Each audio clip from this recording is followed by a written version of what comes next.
ನೀವು ನೋಡ್ತಾ ಇದ್ದೀರಲ್ಲ, ತುಂಬ ತಿಂಗಳಾದಮೇಲೆ ಒಂದು ಒಳ್ಳೆ ಸಿನಿಮಾಗೆ ಈ ರೀತಿ ಜನ ಬಂದಿರೋದು ನಾವು ಕನ್ನಡಿಗರಾಗಿ ನೋಡೋಕ್ಕೆ ತುಂಬ ಖುಷಿಯಾಗುತ್ತೆ.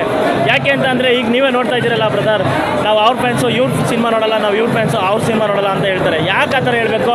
ಮೊದಲನೇದಾಗಿ ನಾವು ಕರ್ನಾಟಕದಲ್ಲಿದ್ದೀವಿ ಅಂದಮೇಲೆ ಕನ್ನಡ ನಮ್ಮ ಜವಾಬ್ದಾರಿ, ಕನ್ನಡನ ಬೆಳೆಸಬೇಕು. ಅದನ್ನು ಬಿಟ್ಟು ಬೇರೆ ಯಾವುದೋ ಲ್ಯಾಂಗ್ವೇಜ್, ತೆಲುಗು ಆಗಿರ್ಬೋದು, ತಮಿಳ್ ಆಗಿರ್ಬೋದು, ಆ ಸಿನಿಮಾಗಳು ಬಂದರೆ 500-600 ರೂಪಾಯಿ ಆಗಲಿ ಟಿಕೆಟು 2 ದಿನ 3 ದಿನ ಮುಂಚೆನೇ ಹೌಸ್ಫುಲ್ ಆಗಿರ್ತದೆ. ಇಂಥ ಒಳ್ಳೆ ಸಿನಿಮಾಗೆ ಸಪೋರ್ಟ್ ಮಾಡಿ.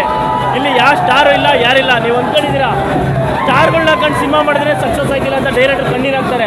ಇಲ್ಲಿ ಯಾರು ಸರ್ ಸ್ಟಾರ್ ಇದ್ರು? ದುನಿಯಾ ವಿಜಯ್ ಸರ್, ರಂಗಾಯಣ ಸರ್ ಬಿಟ್ಟು ಯಾರಿದ್ರು?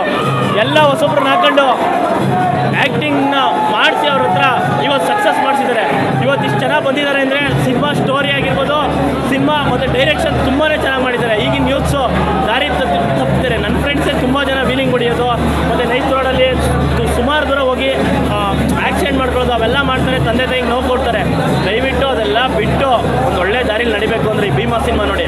ಆ ಥರ ಮಾಡಿರೋರು ಕೊನೆಯದಾಗಿ ಏನು ಶಿಕ್ಷೆ ಅನುಭವಿಸ್ತಾರೆ ಅದನ್ನೆಲ್ಲ ತುಂಬ ಚೆನ್ನಾಗಿ ತೋರಿಸ್ಕೊಟ್ಟಿದ್ದಾರೆ. ಭೀಮಾ ಕೆಣಕದಿದ್ರೆ ಕ್ಷೇಮ.